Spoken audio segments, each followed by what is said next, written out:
السلام عليكم ورحمة الله وبركاته. maanta waxaan ka hadlaynaa habka ama nidaamka aad sawirka ugu soo furan karto barnaamijka Photoshop. Marka aad rabto in aad sawir ku soo furato barnaamijka Photoshop, waxaa jira nidaam badan ee aad adeegsan karto. Marka waxaan ka hadlaynaa saddexda hab ama saddexda nidaam ee inta badan la adeegsado ayaan ka hadlaynaa.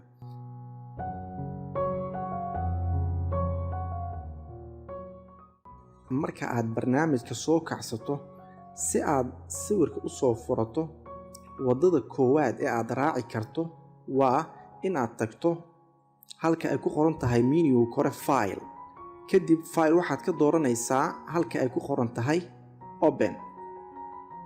Kadib open markaad tiraahdo, waxa uu kuu soo furayaa meesha ay computerkaaga kugu jiraan fileskaaga iyo waxa aad isticmaalayso. Marka folderka uu kugu jiro sawirka adiga ayaa garanaya.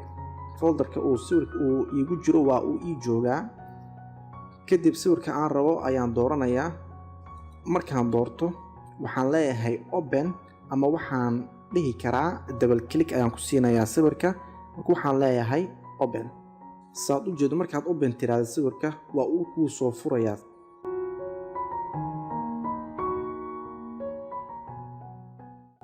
habka labaad ee aad barnaamijka sawir ku dhex keensan karto ama aad ku soo dhex furan karto wuxuu noqonayaa marka hore Photoshop markaad soo kacsato minimize the host iska dhigo. Markaad minimize tiraahdo, waxaad tagaysaa folderka uu kugu jiro sawirada. Sawirka aad rabto ayaad click ku siinaysaa. Adigoo click haya ayaad soo jiidaysaa, waxaad dul keenaysaa Photoshop. Kadib waad ku dhex daynaysaa. kadib waa uu kuu soo furayaa sawirkaaga.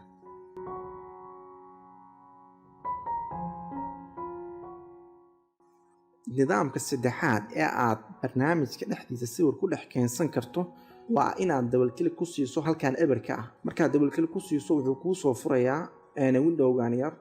kadib sawirkaaga meesha uu kugu jiro adiga ayaa garanaya. kadib sawirkaaga aad rabto ayaad dooranaysaa, open ayaad leedahay ama double click ayaad leedahay. kadib waa uu kuu soo furayaa.